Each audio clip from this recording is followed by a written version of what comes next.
అప్పులు కుప్పలుగా మారుతున్నాయి. ఈ ఊబి నుండి బయటపడడానికి కొందరు తప్పుడు దారులు తొక్కుతున్నారు. తన మన అనే తేడా లేకుండా వ్యవహరిస్తున్నారు, ప్రాణాలు తీస్తున్నారు. అందులో భాగంగానే 10 ఏళ్ల క్రితం ఓ మహిళ భర్తతో విడిపోయింది. అప్పటి నుండి 3 పిల్లలను సాకి పెద్ద చేసింది. అందులో భాగంగా సదరు మహిళకు అప్పులు పెరిగాయి. దీంతో ఇల్లు అమానాలకుదే. ఇక అప్పటి వరకు తమకు అండగా ఉండని భర్త ఎంటర్ అయ్యాడు. ఇల్లు అమ్మనివ్వలేదు. దీంతో భార్య తన రెండో కొడుకు సహాయంతో భర్తను హతమార్చింది. ఈ ఘటనపై పూర్తి వివరాలు మీ ముందు.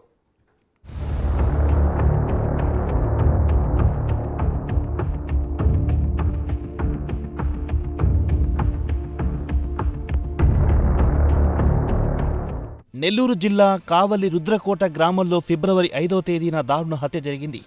ఆర్య నాగరాజు అనే వ్యక్తిని అతని భార్య ఆర్య మాధవి, రెండో కొడుకు నవీన్ బాబు రోకలి బండతో దాడి చేసి చంపేశారు.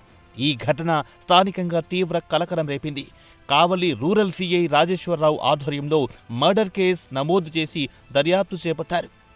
భార్యాభర్తల మధ్య పాత కక్షలు, ఇంటి అమ్మకం విషయంలో ఏర్పడిన గొడవలే ఈ హత్యకు కారణమని ప్రాథమిక విచారణలో తేలింది.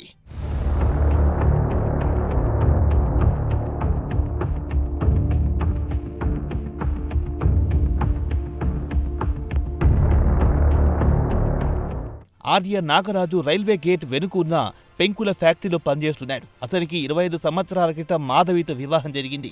వీరికి 3 కుమారులు. భార్య భర్తల మధ్య గొడవల కారణంగా గత 10 సంవత్సరాలుగా నాగరాజు విడిగా ఉంటున్నాడు. భార్య మాధవి పిల్లలు వేరే ఇంట్లో ఉంటున్నారు. ఇటీవల మాధవికి అప్పులు పెరిగాయి. అందుకు ఇల్లమ్మాలని నిర్ణయించుకుంది. నాగరాజు అందుకు ఒప్పుకోలేదు. ఆ ఇల్లు తనకు కూడా సంబంధించినదని, అమ్మకానికి అడ్డుపడుతున్నాడని నాగరాజుపై మాధవికి కోపం పెరిగింది. ఈ నేపథ్యంలో మాధవి తన రెండో కొడుకు నవీన్ బాబుతో కలిసి నాగరాజును హతమార్చాలని పథకం వేసింది. నెల్లూరు డిస్ట్రిక్ట్ కావలి సబ్ డివిజన్ పరిధిలో ఉన్న కావలి రూరల్ పోలీస్ స్టేషన్ లిమిట్స్లోని రుద్రకోట అనే గ్రామంలో ఫిబ్రవరి 5వ తేదీ రాత్రి ఆర్య నాగరాజు అనే వ్యక్తి మర్డర్ అయి ఉన్నాడు. తనకి ఒంటి మీద, తర్వాత టెస్టికల్స్ మీద గాయాలు వేసి చంపబడి ఉన్నాడు. ఈ విషయంగా మా CI Rajeswararao crime number 22/25 section 103(1) BNS అంటే మర్డర్ కేసు రిజిస్టర్ చేయడం జరిగింది. దీనిలో ఇన్వెస్టిగేషన్ చేయగా ఈ ఆర్య నాగరాజు అనే వ్యక్తికి దాదాపు 28 సంవత్సరాల ముందర మ్యారేజ్ జరిగింది. భార్య పేరు ఆర్య మాధవి. ఇతను మన పెంకుల్ ఫ్యాక్టరీ, కావాలి పెంకుల్ ఫ్యాక్టరీ దగ్గర ఉండే రైల్వే గేట్ మ్యాన్గా పనిచేస్తున్నాడు. ఇతను భార్య భర్తలు గొడవల కారణంగా 10 సంవత్సరాలుగా ఇతను దూరంగా విడిగా రుద్రకోటలో ఉంటున్నాడు.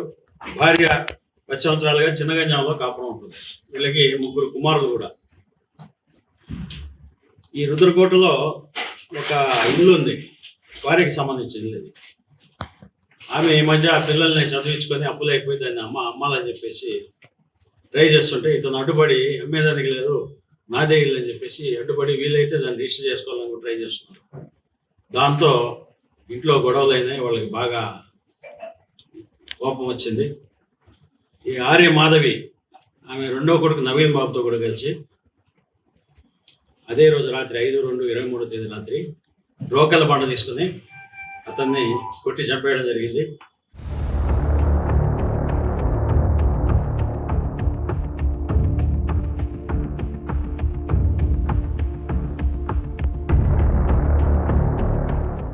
ఫిబ్రవరి 5వ తేదీన సాయంత్రం 5:30 దాడి జరిగింది. నాగరాజు పని నుంచి ఇంటికొచ్చిన సమయంలో మాధవి, నవీన్ రోకలి బండ తీసుకుని అతనిపై దాడి చేశారు. తీవ్ర గాయాలతో నాగరాజు అక్కడికక్కడే మరణించాడు. నిందితులు పరారయ్యారు. సమాచారం అందుకున్న పోలీసులు సంఘటనా స్థలానికి చేరుకుని కేసు నమోదు చేశారు. ఎస్పీ ఆదేశాల మేరకు డీఎస్పీ శ్రీధర్ ఆధ్వర్యంలో 2 టీంలు పకడ్బందీగా దర్యాప్తు చేపట్టాయి.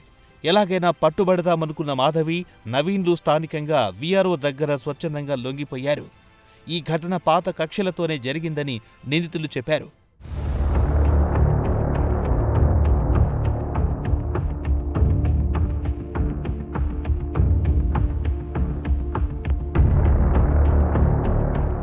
నిందితుల నుంచి కన్ఫెషన్ స్టేట్మెంట్ తీసుకున్నట్లు పోలీసులు తెలిపారు.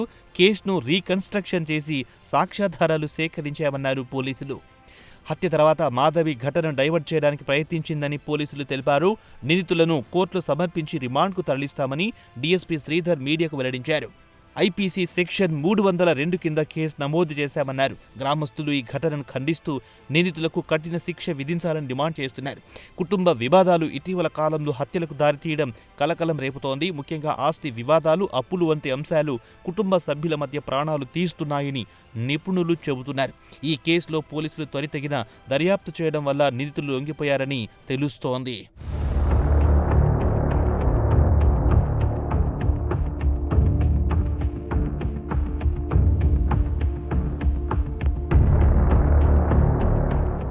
డీఎస్పీ శ్రీధర్ మీడియా సమావేశంలో పూర్తి వివరాలు వెల్లడించారు. సాక్ష్యాధారాలు బలంగా ఉన్నాయని, న్యాయస్థానంలో నిరూపణ జరుగుతుందని హామీ ఇచ్చారు. ఈ ఘటన కుటుంబ హింసపై చర్చను రేకెత్తిస్తోంది. అధికారులు త్వరితగిన చర్యలు తీసుకుని ఇలాంటి ఘటనలు పునరావృతం కాకుండా చూడాలని ప్రజలు కోరుతున్నారు.